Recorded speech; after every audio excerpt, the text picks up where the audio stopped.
Selamat datang kembali di video pembelajaran tentang perkuliahan kalkulus multivariabel, yaitu sub pokok materi, barisan, dan deret. Nah, di video sebelumnya kita sudah belajar tentang barisan, limit barisan, kekonvergenan, kemudian deret tak hingga, dan konvergenannya juga. Untuk video kali ini kita akan fokus ke deret tak negatif atau yang dinamakan deret positif.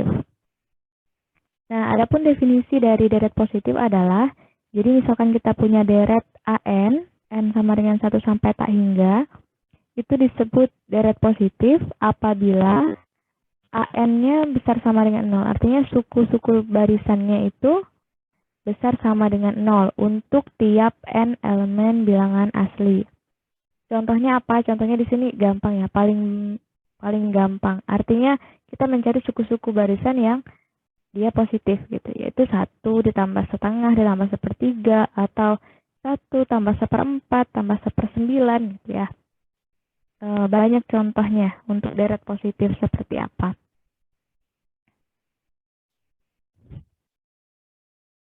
Nah, selanjutnya ada teorema tentang uji jumlah terbatas. Jadi di teorema ini dikatakan bahwa kalau kita punya deret yang konvergen, nah jika dan hanya jika jumlah parsialnya terbatas. Jadi kita punya deret, maka pasti jumlah parsialnya terbatas. Atau ketika kita punya jumlah parsial yang terbatas, maka deretnya konvergen. Nah, maksudnya jumlah parsial terbatas apa? Kalau kalian ingat lagi, flashback lagi tentang terbatas, karena ini berbicara tentang jumlah parsial, sebelumnya kita notasikan dengan Sn, maka dia dikatakan terbatas ketika ada M, ya, ada M katakan di sini, sehingga Sn itu kecil sama dengan M gitu. Jadi dia terbatas pada suatu bilangan. Nah, bilangan apa? Oh, bilangan M di sini. Jadi dia terbatas, jumlah parsialnya terbatas ketika Sn ada M sehingga Sn kecil sama dengan M. Kalau ini berlaku artinya dia konvergen. Atau kalau kita punya deret yang konvergen, maka kita bisa tunjukkan juga kalau jumlah parsialnya terbatas. Jadi ingat ini jika dan hanya jika berlaku. Sebaliknya juga. Kemudian, nah ini ada latihan. Dua latihan tentang kita memeriksa deretnya konvergen atau tidak berdasarkan teorema tadi. Berdasarkan uji jumlah terbatas. Yang pertama, deret seper N kuadrat. Yang kedua adalah deret per N faktorial. Nah, untuk video ini saya akan bahas yang kedua saja. Yang pertama, saya sarankan untuk mengerjakannya dicoba dengan petunjuk menggunakan teorema tadi, menunjukkan bahwa jumlah parsialnya terbatas. Nah, ini pembahasan yang nomor 2. Jadi, petunjuknya periksa keterbatasan jumlah parsial Sn. Oke, perhatikan ya. Punya Sn-nya tadi seper N faktorial ya. Sn-nya adalah sigma N sama dengan 1 sampai tak hingga 1 per N faktorial. Nah, jadi kalau kita jabarkan nih, seper N faktorial dapatnya 1 per 1 faktorial plus 1 per 2 faktorial dan seterusnya. Sampai seper N faktorial juga. Nah, kemudian jadi ingat lagi, N faktorial itu apa sih sebenarnya? Definisi dari N faktorial itu adalah misalnya kita punya 3 faktorial. Artinya apa? 3 kali 2 dikali 1 gitu kan ya. Jadi bisa kita tuliskan N faktorial itu N dikali N-1, dikali N-2, dikali seterusnya sampai dikali 4, dikali 3, dikali 2, dikali 1. Atau sama aja kan kalau misalnya saya tuliskan di sini 1 dikali 2, dikali 3, dikali 4, dikali seterusnya sampai dikali N. dan dikali N. Nah, sekarang perhatikan kalau misalnya di sini kita sudah punya barisan perkalian ya, istilahnya ada 1 dikali 2 dikali 3 dikali 4 dan seterusnya. Nah, sekarang kita punya 1 dikali 2 dikali 3, misalnya kita ambil dikali 2, 4 dikali 2, kemudian seterusnya dikali 2. Nah, maka ini N faktorial nih, N faktorial sepanjang ini. Sama saja sebenarnya, ini N faktorial. Nah, pasti nilai N faktorial ini pasti akan lebih besar sama dengan nilai ini kan ya. 2 dikali 2 dikali 2 dikali 2 sampai dikali 1. Benar tidak? Atau pasti N faktorial ini lebih besar dari 1 dikali 2 dikali 2 dikali 2 dan seterusnya. Kenapa? Ya kita lihat aja suku ketiga nih. Ini 3. Terus di sini 2. Kan 3 lebih besar dari 2. Otomatis dia akan selalu lebih besar kan, yang N faktorialnya 4. Di sini 4, di sini 2. Di sini N-1, di sini tetap 2. Di sini N dia tetap 2. Maka N faktorial itu lebih besar sama dengan 2 dikali 2 dikali 2 dikali 2 dikali 1. Nah, kemudian ini kan sebanyak N suku ya. Sebanyak N suku nih. Ini sebanyak N suku. N suku. Nah, kalau kalian buat bentuk umumnya, ini kalian buat bentuk umumnya, maka sama aja dengan 2-nya ada sebanyak berapa kali? Sebanyak N-1 kali kan? Maka sama aja dengan 2 pangkat N-1. Nah, di baris yang ini. Jadi N faktorial besar sama dengan 2 pangkat N-1. Nah, kenapa sih harus 2 dikali 2 dikali 2 dikali 2 dan seterusnya dikali 1? Sebenarnya itu trik saja untuk menuju kita mau mencari dia terbatas berapa gitu. Dia terbatas dengan nilai. Nanti kita coba cara yang lain, perumpamaan yang lain. Nah, ini jadi kita punya sampai di sini N faktorial besar sama dengan 2 pangkat N-1. Nah, sekarang misalkan nih, kita punya A lebih besar sama dengan B. Maka kalau kita punya seper A, dia pasti lebih kecil sama dengan seper B kan ya. Nah, akibatnya kita punya seper N faktorial kecil sama dengan 1/2 pangkat N-1. Nah, akibatnya deretnya juga berlaku demikian. Jadi deret sigma N sama dengan 1 sampai tak hingga dari seper N faktorial kecil sama dengan sigma N sama dengan 1 sampai tak hingga dari seper 2 pangkat N-1. Nah, kemudian setelah itu kita clear dulu ya. Setelah itu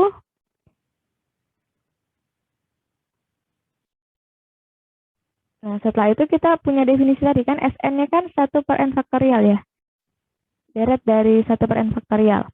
Nah, ini kalau kita lihat-lihat ini deret apa sebenarnya? Ini sama aja dengan deret geometri ya. Kan bisa kita bentuk dengan ini 1/2 pangkat N-1. Benar tidak? 1/2 pangkat N-1. Nah, sekarang kemudian deret geometri kita tahu kan, kalau deret geometri sudah kita bahas di sebelumnya.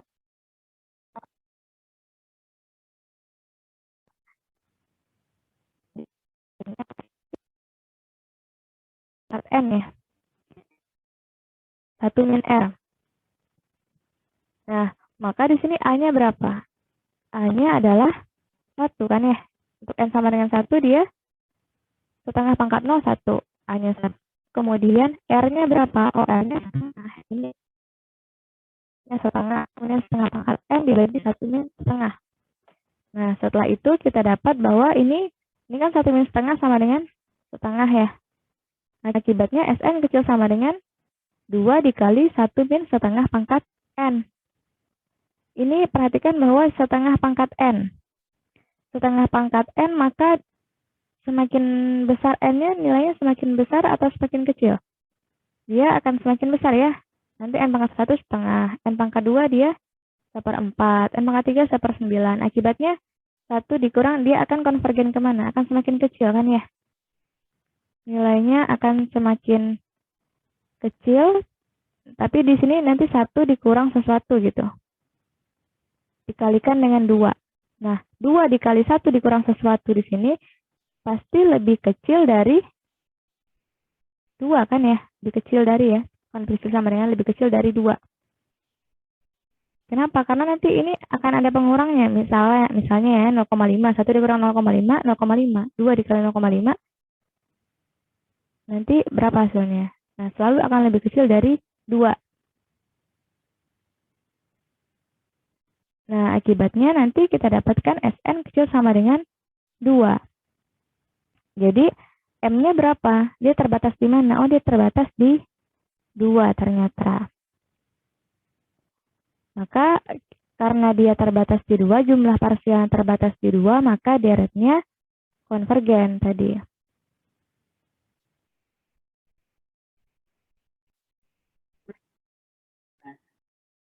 Jadi seperti itu ya. Nah, saya ulangi lagi tadi.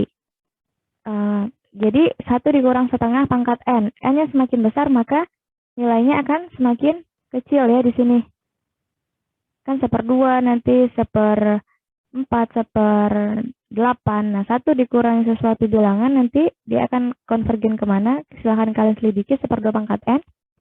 Misalkan di sini tadi saya contohkan 0,5, maka 1 dikurang 0,5 adalah 0,5 atau setengah gitu ya. 2 dikali setengah 1. Dia akan selalu lebih kecil dari 2. Makanya tadi dia terbatas di 2. Nah, Bu, kalau kita punya cara lain seperti apa? Kan tidak mesti semua orang punya pemikiran yang sama nih. Kenapa harus dikali seperti ini? Ya, bebas saja. Balik lagi saya katakan bebas saja. Bisa juga kalian seperti ini. Ini Sn-nya 1/1 faktorial ditambah 1/2 faktorial tambah 1/3 faktorial dan seterusnya. Kalian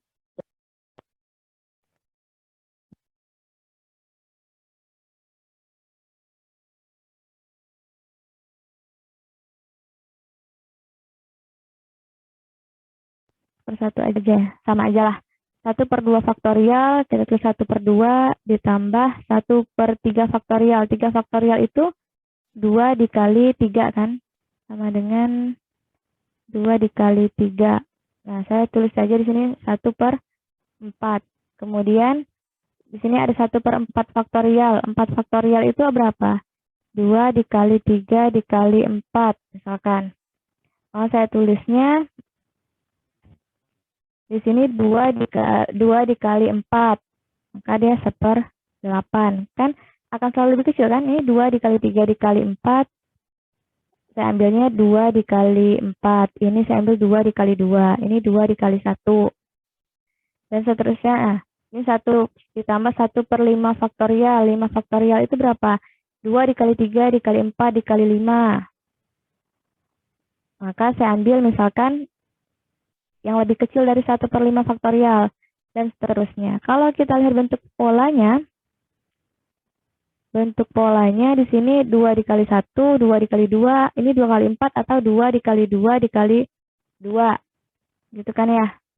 Hasilnya 8. Seterusnya nanti 2 dikali 2 dikali 2 dikali 2. Hasilnya nanti 1/16. Ini kan akan selalu lebih kecil ya daripada ini. Kan? Dan kalau kita lihat bentuk umum ini adalah, ini kan 1/2 pangkat 0 ditambah 1/2 pangkat 1 ditambah 1/2 pangkat 2 ditambah 1/2 pangkat 3 dan seterusnya. Ini bentuknya apa? Ini sama aja dengan 1/2 pangkat N-1 kan? Untuk N yang mulai dari 1. Jadi bentuknya 1/2 pangkat N-1 langsung ke sini. Gitu. Boleh nggak seperti itu? Ya boleh saja. Balik lagi, kalian bebas membentuknya seperti apa, membuat manipulasinya seperti apa, modifikasinya seperti apa. Yang penting di sini tujuan kita adalah mencari keterbatasan jumlah parsial tadi. Seperti itu ya. Silahkan dipahami benar-benar. Oke, kemudian tadi untuk yang nomor 2. Nomor 1 silahkan dikerjakan sebagai latihan. Selanjutnya ada uji integral, ada teorema nih. Ini teorema uji integral dan kaitannya dengan kekonvergenan deret. Jadi misalkan F fungsi yang kontinu. Ini banyak nih ya misalnya. Fungsi syaratnya banyak. Fungsi yang kontinu, tak negatif, dan tak naik. Pada interval 1 sampai tak hingga, dan AN sama dengan fungsi F di N, maka deret AN itu konvergen jika dan hanya jika integral tak wajar dari integral 1 sampai tak hingga fx dx itu konvergen. Nah, perhatikan baik-baik teoremanya dibaca, ada beberapa istilah nih yang harus kalian ingat lagi, recall lagi. Ada kontinu, ada tak negatif, ada dan tak naik pada 1 sampai tak hingga. Nah, deret AN itu dikatakan konvergen dan hanya jika integral tak wajar integral 1 sampai tak hingga fx dx itu konvergen. Sekarang kita coba ilustrasikan ya. Saya coba ilustrasikan dengan whiteboard saja.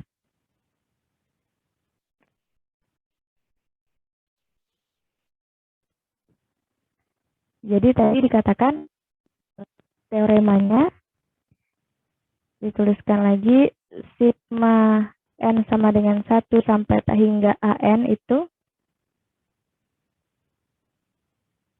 konvergen jika dan hanya jika integral 1 sampai tak hingga fx dx itu konvergen.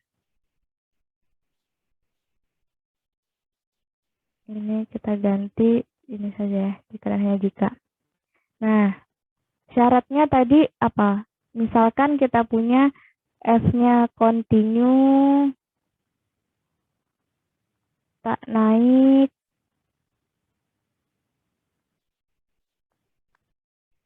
apalagi tadi? F-nya kontinu, tak naik, dan tak negatif.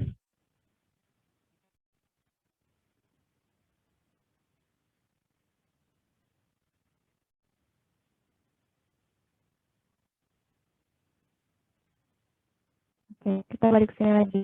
F kontinu, tak naik, dan tak negatif pada selang 1 sampai tak hingga. Nah, kita gambarkan ininya ya, fungsinya. Seperti ini. Ini ada fungsi yang kontinu, tak naik, berarti fungsi turun atau konstan ya. Dan tak negatif. Tak negatif berarti dia ada di kuadran 1 di sini ya, positif. Nah, kemudian kita gambarkan fungsinya seperti ini. Dia, karena dia konvergen, dia pasti suku-sukunya menuju 0 ya, akan menuju 0. Katakanlah seperti ini.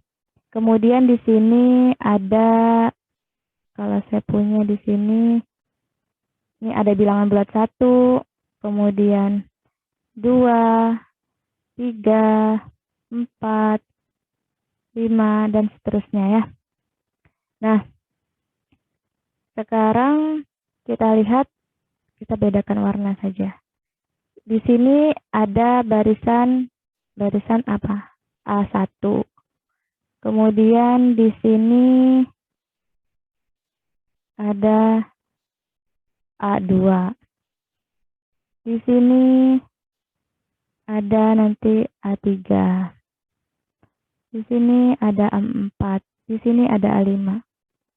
Jadi bayangkan kalian melihat seperti ini ya, histogram gitu, diagram batang. Nah, sekarang coba perhatikan yang diagram batang pertama. Berapa luas diagram batang ini? Luas persegi panjangnya. Luasnya adalah panjang kali lebar ya. 1 dikali A1. Berarti ini luasnya A1. Kalau luas yang ini, kita arsir. Luas yang balok yang kedua, persegi panjang yang kedua. Ini 1 dikali A2. Oh, berarti ini A2. Ini A3 selanjutnya. Ini A4. Ini A5. Dan seterusnya ya. Jadi, dia membentuk, ternyata luasnya itu adalah barisannya. A1, A2, A3, A4, A5. Luas persegi panjang di bawah kurva itu adalah barisannya. Jadi, perhatikan baik-baik. Nah, akibatnya apa? Integral luasnya ini, kalau kita punya misalkan nih, A2, yang di bawah kurva tadi, A2 ditambah A3 ditambah A4 ditambah A5 dan seterusnya. Ini lihat lagi tentang konsep integral ya.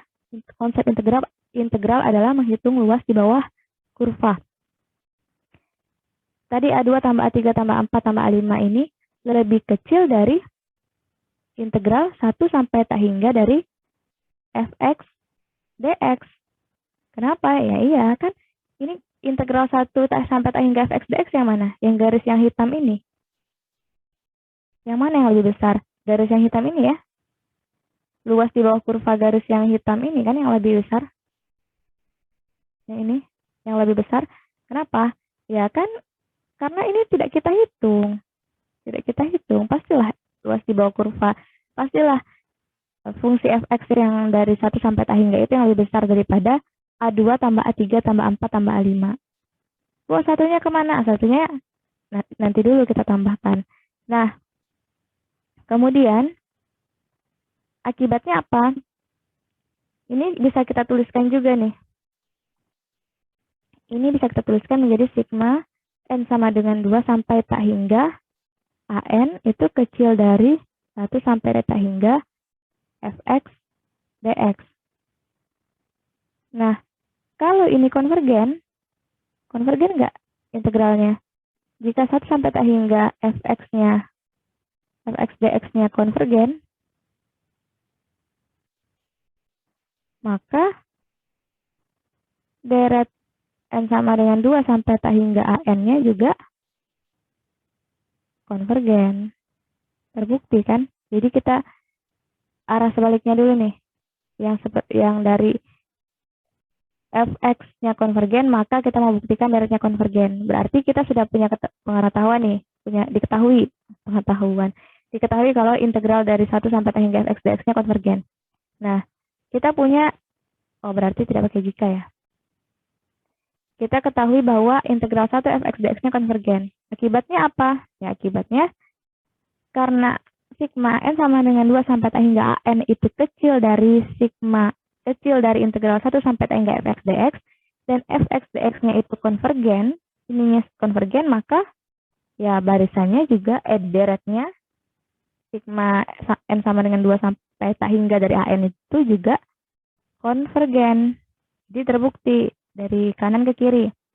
Sekarang, gimana caranya membuktikan terbaliknya? Sebelumnya A1-nya kemana ya? Mungkin kalian bertanya-tanya, Bu, kenapa A1-nya tidak dimasukkan?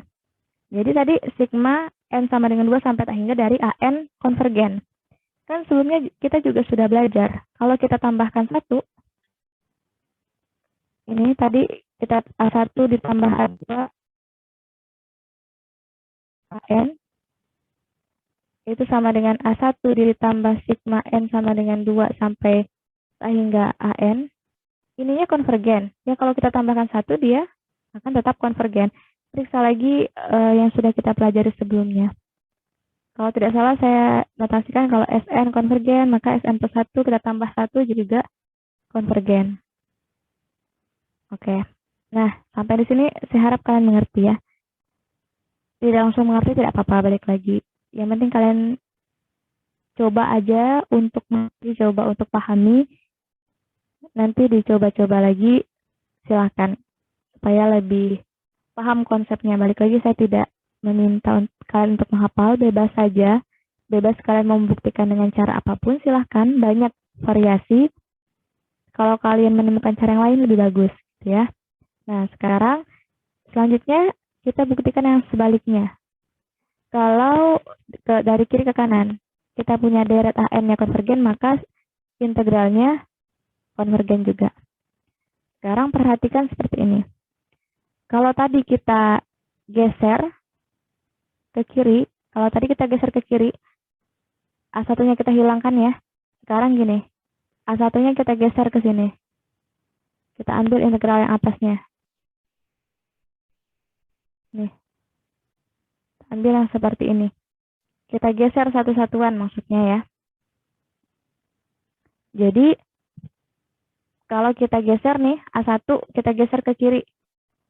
Jadi luasnya di sini nih. Kemudian selanjutnya nih, A2-nya kita geser juga. A3-nya kita geser juga. A4-nya kita geser juga. Nah, selanjutnya kita ketahui akibatnya apa? Belum kita ketahui ya. Akibatnya apa?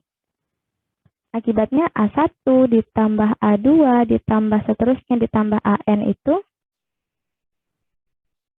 lebih besar dari si integral 1 sampai ta hingga fx dx. Benar tidak? Atau kita balik ya. Integral 1 sampai ta hingga fx dx itu lebih kecil dari A1 tambah A2 tambah AN. Atau sama dengan sigma AN tadi ya. Jadi integral 1 sampai ta hingga fx dx kecil dari AN. Sigma AN. Nah, kita mau membuktikan dari sini ya. Diketahui AN-nya konvergen, maka kita mau membuktikan apakah integralnya konvergen. Nah, si sigma AN ini konvergen. Kalau ya balik lagi kita ke sini. Karena sigma AN konvergen, maka integral 1 sampai ta hingga fx dx juga konvergen. Jadi, terbukti? Ya terbukti. Akibatnya apa? Jadi, kalau kita sudah punya deret yang konvergen, maka integral wajarnya 1 sampai ta hingga fx dx juga konvergen. Dan kalau misalkan kalian punya integral 1 sampai ta hingga dari fx dx itu konvergen, maka deretnya juga konvergen. Dalam hal ini tadi AN sama dengan Fn ya. Jadi suku-suku barisannya AN-nya itu di N. Seperti itu. Oke, silahkan kalian coba dicerna lagi, dipahami. Kemudian kita lanjut. Oke, nah di sini contohnya adalah deret seper N kuadrat itu dikatakan konvergen. Kenapa? Oh, ternyata karena integral dari seper 1 sampai ta hingga seper x kuadrat dx itu juga konvergen. Jadi menggunakan teorema yang tadi. Kenapa? Integral 1 sampai ta hingga seper x kuadrat dx berapa hasilnya? Coba kita hitung ya. Sama dengan ini, integral dari seper x kuadrat adalah min 1 per x. Dari 1 sampai b ya. Sampai b aja dulu. Berarti sama dengan min 1 per b min 1. Enggak, atau min 1 per b plus 1. B-nya menuju B-nya ta hingga. Atau kita tulisnya 1 min 1 per b. B-nya ta hingga. 1 min kita dekati dengan limit ya. Limit b menuju ta hingga dari 1 per b. Maka hasilnya adalah 1 kurang 0 sama dengan 1. Oh, ternyata integral 1 sampai ta hingga seper x kuadrat dx itu sama dengan 1. Dia konvergen ke 1 ya. Coba ingat lagi untuk integral yang konvergen seperti apa. Jadi, integral 1 sampai ta hingga seper x kuadrat itu sama dengan 1. Nah, karena dia konvergen sama dengan 1, maka deret seper n kuadratnya konvergen juga. Nah, pertanyaannya, apakah deret seper n kuadrat itu konvergen ke 1 juga atau gimana? Atau konvergen ke berapa seper n kuadrat? Belum tentu ya. Belum ada teorema yang menjamin kalau misalnya ini integral 1 sampai ta hingga dari fx dx-nya ini konvergen ke L, maka deretnya juga konvergen ke L. Ini belum ada ya. Belum ada. Jadi tidak ada jaminan kalau hasil integralnya sama dengan L atau sama dengan 1 kalau di sini, maka dia juga akan deretnya konvergen ke situ. Belum tentu. Jadi ini hanya untuk menjamin bahwa kalau kita punya integralnya, integral tak wajar yang konvergen, maka deretnya juga konvergen. Atau kalau kita punya deret yang konvergen, maka integral tak wajarnya konvergen. Seperti itu. Kemudian yang kedua, deret dari seper n pangkat P konvergen jika P besar 1. Nah, silahkan kalian coba. Silahkan dicoba. Benar enggak? Kenapa harus ada syarat P besar sama dengan P besar dari 1? Nah, terakhir. Terakhir ya, seperti biasa, di akhir video akan ada latihan. Silahkan kalian selidiki apakah deretnya konvergen atau divergen untuk nomor 1 dan nomor 2. Jadi balik lagi, ini slide terakhir di video ini. Balik lagi, saya ingatkan kalian untuk silahkan belajar, dipahami, dibaca. Tidak mengerti saat ini tidak masalah. Ketika kalian sekali menonton video kalian jadinya mumet, itu tidak masalah. Tidak ada yang memaksakan kalian sekali nonton langsung bisa paham. Kalau langsung bisa paham, syukur. Kalau tidak juga tidak masalah. Jangan merasa bersalah ketika kalian tidak bisa memahami sesuatu. Itu cuma masalah waktu aja sebenarnya. Jadi silahkan ketika kalian merasa kalian belum bisa, ya silahkan dicoba lagi, dipahami lagi, dicerna baik-baik, diilustrasikan, disesuaikan dengan cara belajar kalian seperti apa. Karena sudah saya ingatkan juga bahwa silahkan mulai dicicil untuk belajar, untuk memahaminya. Saya rasa materinya banyak dan padat nantinya. Takutnya ketika kalian mengabaikan, nanti aja dulu, menunda-nunda, ujung-ujungnya juga tidak akan ditonton gitu, ujungnya juga tidak akan dipelajari. Jadi silahkan mulai dicicil dari sekarang untuk belajar. Baik lagi belajar dan belajar gitu. Nah, untuk video ini sampai di sini aja dulu. Silahkan kalian pelajari baik-baik, dipahami. Nanti selanjutnya kita akan balik lagi ke deret tak negatif, cuma dengan uji yang lain mungkin selain uji integral. Oke, sampai jumpa di video selanjutnya. Terima kasih.